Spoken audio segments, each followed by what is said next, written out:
కనబడుతుందండి, చాలా మంచిగా కనబడుతుంది, చూడముచ్చటగా ఉంది. కానీ కొంచెం లోపలికి వెళ్తే, కొంచెం తరచి చూస్తే, కొంచెం లోపలికి వెళ్ళి చూస్తే, లోతుగా చూస్తే అది ఎలా ఉందంటే బయట ఉన్నట్టు లోపల లేవు.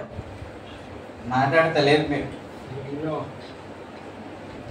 బయట ఉన్నట్టు లోపల లేవు. బయటికి బాగానే కనబడుతుంది, బయటికి ప్రార్థన పరులాగే, బయటికి ఆత్మీయులాగే, బయటికి పరిశుద్ధుల్లాగే, బయటికి మంచివారులాగే కనబడుతున్నారు. మంచిదే, ఇది కనబడాలి.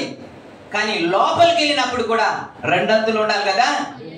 లోపలికి వెళ్ళి దానికంటే మించి ఉండాలి కదా. కానీ లోపలికి వెళ్ళినప్పుడు, దగ్గరికి వెళ్ళినప్పుడు, ఆ దగ్గరికి వెళ్ళి చూస్తే ఒక్క పండు కూడా లేదండి. ఒక్క పండు కూడా అంటే ఒక ఆత్మీయ ఫలం కూడా లేదు. కానీ బయటికి ఎలా కనబడుతుంది? ఆరాధిస్తుంటే, చేతులెత్తి ప్రభుని ఆరాధిస్తుంటే, కళ్ళు మూసుకొని ప్రభుని ఆరాధిస్తుంటే, అబో వీరికంటే ఇంకా ఆత్మీయులు ఇంకెవరు లేరండి అన్నట్టు అనిపిస్తుంది. అలాగని చేతులెత్తి ఆరాధించకూడదా? కళ్ళు మూసుకొని ఆరాధించకూడదా? చప్పట్లు కొడదా అంటే చెయ్యాలి. కానీ బయటికి ఎలాగైతే ఉందో లోపల కూడా అలాగే ఉండాలి కదా. ఇది నేను కోరుకుంది కాదు, యేసయ్య కోరుకున్న మాట మీకు వివరిస్తున్నాను అంతే. దేవునికి హల్లెలూయా. బయటికేమో బాగానే కనబడుతుంది, బయటికేమో సూపర్ అన్నట్టు ఉంది, బయటికేమో ఇతను చాలా మంచోడండి అన్నట్టు కనబడుతుంది.